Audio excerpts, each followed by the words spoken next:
예레미야 5장 20절에서 31절까지 말씀을 살펴보도록 하겠습니다.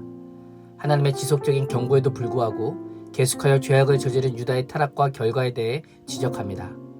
하나님께서 예레미야 선지자에게 책망과 경고의 말씀을 선포할 것을 명령하십니다. 야곱의 집과 유다는 북이스라엘과 남유다를 가리킵니다. 이스라엘은 눈에 있지만 영적인 시력을 상실한 지 오래입니다. 하나님을 찾지 못하고 하나님의 눈으로 볼 수 없습니다. 말씀대로 분별할 수 있는 능력도 없습니다. 귀가 있어도 영적 청력을 상실하여 하나님의 말씀은 물론 선지자들의 경고도 들을 수가 없습니다. 예레미야는 이스라엘이 하나님을 두려워함이 없는 것과 보지 못하게 된 상황을 연결합니다. 유다 백성들은 마땅히 두려워해야 할 대상과 하나님의 말씀을 무시하였기에 두렵고 무서운 상황을 마주하게 된 것입니다. 22절은 하나님의 능력이 어떠한지를 보여주고 있습니다. 하나님께서 모래를 바다의 경계로 두었으니 영원한 경계가 되어 바다가 그것을 넘을 수 없게 하셨습니다. 파도가 뛰놀아도 그것을 이길 수 없고 으르렁거려도 그것을 넘을 수 없게 하신 것입니다.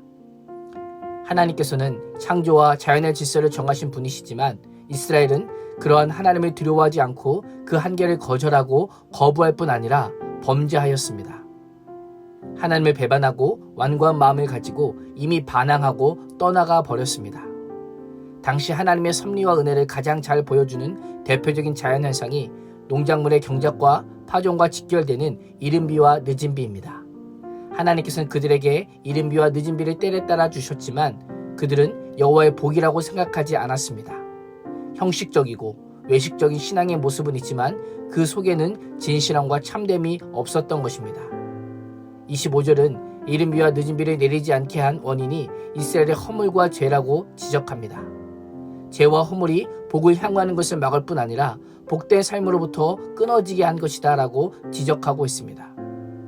하나님께서는 정직하게 행하는 자에게 좋은 것을 아끼지 아니하시는 분이시지만 이스라엘은 죄를 행함으로 하나님께서 주시는 모든 좋은 것을 스스로 막고 거절하였던 것입니다. 허물과 죄는 하나님의 은혜가 임하는 것을 가로막는 장애물입니다. 거룩하신 하나님께서는 죄인인 우리와 함께 하실 수 없습니다. 은혜를 사모하기 전에 나에게 허물과 죄가 있지는 않은지 돌아보아야 합니다. 유다 백성들처럼 하나님을 경외하지 않는 죄가 있지는 않은지 점검해야만 하는 것입니다. 하나님을 두려워하지 않는 태도는 이웃을 향한 폭력으로 이어짐을 보게 됩니다. 그들은 새를 잡는 사냥꾼이 덫을 놓고 매복하여 잡는 것처럼 사람들이 걸려들기를 기다렸다 약하고 가난한 자들의 소유나 생명을 취하였습니다. 이스라엘 백성들에게 동족은 한낱 사냥할 새 한 마리에 지나지 않았던 것입니다. 27절은 새 사냥꾼과 같이 온갖 술수로 다른 사람을 속여 타인의 소유와 생명을 약탈하여 부욕해 된 자의 전형적인 예를 소개하고 있습니다. 새장에 새들이 가득하다라고 하는 표현은 이스라엘 백성들 속에 자신의 탐심만을 채우기에 급급했음을 보여주고 있습니다. 사냥꾼이 창대하게 되고 거부가 되었다면 그 부유함은 악의 결과요, 부유하면 할수록 더 많은 악을 행한 것이다 라고 언급하고 있습니다. 하나님께서 정하신 질서와 한계가 무너지자 악인들이 판을 치는 세상이 된 것입니다.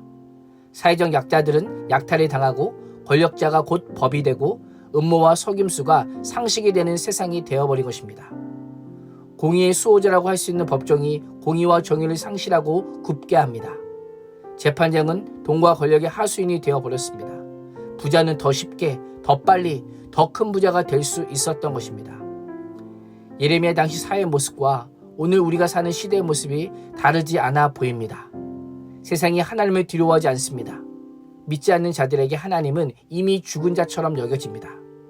하나님을 경외하면 사라지고 온갖 무질서와 혼돈 가운데 약자들은 더 파리해지는 반면 강자와 부자들은 더 강성해집니다. 예레미야의 고발은 여기서 멈추지 않습니다.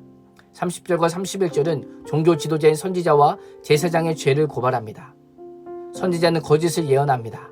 백성을 바른 길로 인도해야 할 선지자들이 여호와의 신에 감동되어 예언한다고 하지만 허풍에 지나지 않았습니다. 제사장들은 자기 권력으로 다스립니다. 제사장들은 손에 여호와의 율법을 들고 가르쳐야 했지만 제멋대로 가르쳤고 백성들은 오히려 그것을 좋게 여겼습니다. 왜 그랬을까요? 백성들의 요구와 제사장의 이해와 맞아떨어졌기 때문입니다. 모두가 타락하여 한 통속이 되었던 것입니다. 공동체를 일깨우고 바로 세워야 할 선지자들과 제사장들까지 타락한 유다에게는 더 이상 희망이 보이지 않습니다. 백성들은 거짓 평안에 만족하니 미래는 캄캄할 뿐입니다. 하나님과 말씀 앞에 바로 선 한 사람이 있었다면 어떠했을까요? 모두가 예라고 할 때 아니라고 담대하게 선포할 수 있는 믿음의 사람이 있었다면 어떠했을까요? 물론 쉽지 않은 싸움입니다. 계란으로 바위치기입니다.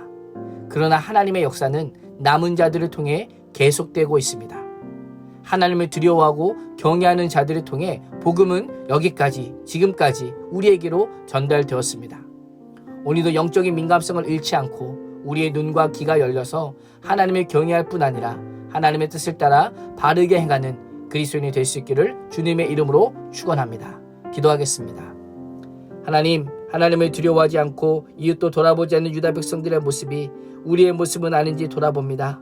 나의 이기심을 위해 다른 사람의 것을 빼앗고 불의한 재물을 모으는 자가 아니라 하나님의 말씀에 따라 공의와 정의대로 행하는 참 그리스도인이 되게 하여 주시옵소서. 예수님의 이름으로 기도합니다. 아멘.